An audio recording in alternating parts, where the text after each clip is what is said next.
Hey guys, in this video I'm going to show you how to delete your Turbolearn AI account. If you find this video helpful, please consider to like this video and subscribe to my channel. In saying that, let's just jump straight into the video. Okay, so the best way to do this is to head on over to turbo.ai/dashboard and sign into your account. Now, once we've signed into our account, we want to go ahead and click on our user profile in the bottom left-hand corner here. Then from here, click onto account. Now, as you may have noticed, there is no delete account button anywhere inside of this page here. So what we need to do is actually contact turbolearn.ai. So basically copy their email address, open up Google Mail or Gmail, go ahead and click on compose, and then obviously put their email in there.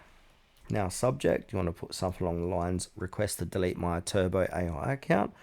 And now in the body, we want to go ahead and put something similar to this. So I hope you're doing well. I would like to request a permanent deletion on my Turbolearn AI account and all associated data in accordance with your privacy policy. Please confirm once my account has been deleted, or let me know if you need any additional information to process this request. Here are my account details for verification. So now here you want to go ahead and put your full name and then email associated with the account. Put your email address and say thank you for your help and sign off with your name. Then click send and then give Turbolearn AI 24 to 48 hours to process your request.